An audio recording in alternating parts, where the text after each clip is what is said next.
नमस्कार दोस्तों, मैं विकास मंगल यूट्यूब चैनल के माध्यम से आज आपको एक दिव्य औषधि जिसको अमरबेल कहा जाता है और एक विशेष नाम के साथ पुकारा जाता है जिसको माखन पिंडा कहते हैं, इससे अवगत करा रहा हूँ। ये जो आप देख रहे हैं ये अमरबेल है। अमरबेल को प्राय हम सभी जानते हैं, गांव से लेकर सिटी तक के सभी लोग इसको अच्छे से पहचानते हैं, क्योंकि गांव में और सड़कों के किनारे जो वृक्ष लगे होते हैं अधिकतर कई बार हमको ये जो बेल है अमरबेल हमको वृक्ष पर देखने को मिलती है और बहुत ही खूबसूरत लगती है। अमरबेल सभी प्रकार के वृक्ष के ऊपर छा जाती है। दोस्तों, शास्त्रों में अमरबेल के 4 प्रकार बताए हैं, जिसमें से 3 देशी है और 1 विदेशी है। अमरबेल की सबसे बड़ी खासियत ये है, इसके बारे में ये कहा जाता है कि अमरबेल जो है आम के वृक्ष के ऊपर जो फैलती है वही असली अमरबेल है, मगर ये सब एक कहावत है। मैं ये देखता आ रहा हूँ कि मैंने बहुत से ऐसे वृक्ष हैं, जैसे बिल्व का वृक्ष देख लीजिए आप, या आम का वृक्ष देख लीजिए आप, या बबूल का देख लीजिए, या पीपल का वृक्ष देख लीजिए, या वट वृक्ष देख लीजिए, या बादाम का वृक्ष देख लीजिए। जिस किसी वृक्ष पर ये चढ़ती है उसी वृक्ष के गुणों को ये ग्रहण कर लेती है और उन वृक्षों के अंदर का जो जलीय तत्व है उनको ये अवशोषित कर लेती है और उस पेड़ को ये सुखा देती है। बहुत सी अमरबेल ऐसी होती है इन 3 वैरायटीज़ में कि जो पहले ज़मीन से चलती है, फिर पेड़ के तने पर होते हुए पेड़ के पत्तों पर छा जाती है और नीचे से सूख जाती है, और फिर वो पूरे 12 ही महीने हरे रहती है। और जैसे ही वर्षा ऋतु का टाइम आता है, बरसात का टाइम आता है, तो वो वापस अपने पुष्टता को लिए हुए हरी भरी हो जाती है। दोस्तों, अमरबेल में पत्ते नहीं होते हैं। छोटी जो अमरबेल होती है उसमें बिल्कुल बारीक बारीक आपको पत्ते देखने को मिलेंगे।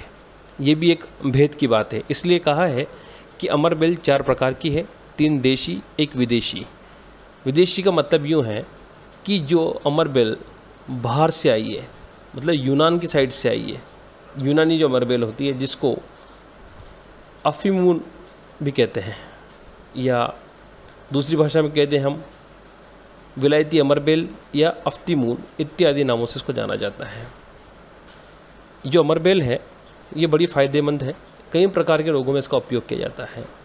सबसे पहले मैंने जो आपको नाम बताया माखन पिंडा नाम की जो अमरबेल है, जिसको विशेष प्रकार के रोगों में उपयोग में लिया जाता है, उस अमरबेल के बारे में आपको जानकारी देता हूँ।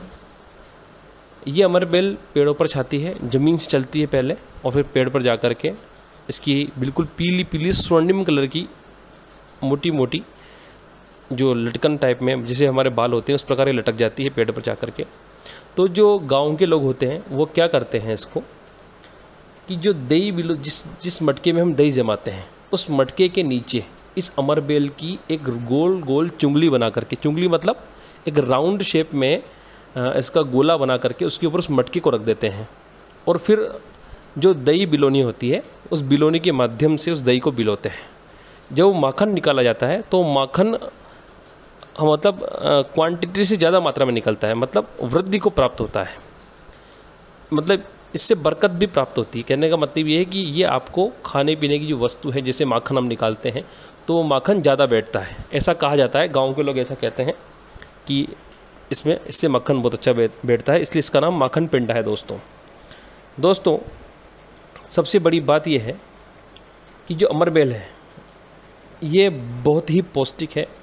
ये हमारे शरीर को बल प्रदान करने वाली है, शरीर के वात रोगों को दूर करती है। यदि किसी के शरीर में बुखार है तो उस बुखार को भी दूर करती है। यदि किसी को नेत्र का रोग है तो उसको दूर करती है। यदि किसी व्यक्ति के हाथ में बाहिटे आते हैं, आप जानते हैं बाहिटे का मतलब होता है कि हड्डी जाम हो जाना। हड्डी जाम मतलब अगर फिंगर आपकी सीधी है उसको आप मोड़ना चाहेंगे तो नहीं मुड़ेगी, और बहुत नस में खिंचाव होता है।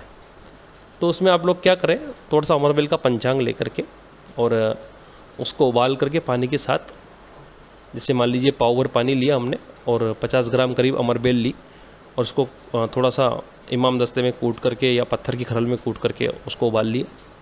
उबाल करके जब 125 ग्राम वो जल रह जाए उबलने के बाद, तो उसको आप छान करके पिलाइए। ऐसे करीब 10-15 दिन पिलाएंगे आप, तो जो उसके बाहेटे की प्रॉब्लम है, जो नस खिंच जाती है हाथ की हड्डियों की, अंगूठे के यहाँ की, कहीं के भी, वो तकलीफ़ हमेशा के लिए दूर हो जाती है। बहुत सर्वोत्तम उत्तम औषधि है। हृदय रोगों में भी ये बहुत फ़ायदेमंद है दोस्तों, बहुत ज़्यादा फ़ायदा करती है। हृदय के रोग अगर किसी को हो गए हैं, फ़ायदा करती है। किसी को गलगंड का रोग हो गया है, जिसको हम घेंगा रोग बोलते हैं, यदि उसमें इस अमरवेल को बांट करके और इसकी टिकड़ी बना करके यदि गलगंड की गांठों के ऊपर बांध दिया जाए तो उन गांठों को भी ये बिठा देती है दोस्तों। बहुत फ़ायदा करती है, इसका बहुत ही ज़्यादा फ़ायदा है। अमरवेल के माध्यम से कई प्रकार के शरबत बनाए जाते हैं, कई प्रकार की दवाएं बनाई जाती हैं। जैसे कि इसका मुख्य उपयोग जो है मैं आपको बता देता हूँ। यदि किसी आदमी के गठिया वाई का रोग हो गया हो, तो गठिया वाई के रोगों में क्या है, अमरवेल को आप ले लीजिए। एक पानी के अंदर कम से कम 100 ग्राम और 250 ग्राम पानी हो, या 400 ग्राम पानी ले सकते हैं, क्योंकि 4 गुना पानी लेना चाहिए वैसे तो आयुर्वेद के अनुसार। और एक प्रेशर कुकर के अंदर नलची लगा करके उसकी जो वाष्प आती है, उस वाष्प का बाफरा यानी जो भाप यदि हम देते हैं तो गठिया वात के ऊपर बहुत अच्छा काम करती है दोस्तों। यदि किसी को पाइल्स की बीमारी है तो उसमें अमरवेल का रस निकाल लीजिए, और उसका रस निकालने के बाद जैसे मान लीजिए 50 ग्राम रस हो जाए तो उसमें 2-3 काली मिर्ची पीस करके उसको पिलाएं। तो यदि पाइल्स खूनी हो या बादिका हो, किसी प्रकार का वो पाइल्स हो, तो उसमें बहुत लाभदायक है दोस्तों, बड़ा अच्छा लाभ करता है, उम्मीद से भी ज़्यादा। इसी प्रकार यदि किसी को मिर्गी की बीमारी है तो उसमें इसका तेल बना करके नस सी दिया जाता है, उसमें फ़ायदा करता है दोस्तों। ये मैंने थोड़ा बहुत जो अमरवेल से संबंधित ज्ञान था उससे आपको अवगत कराया। नमस्कार, धन्यवाद।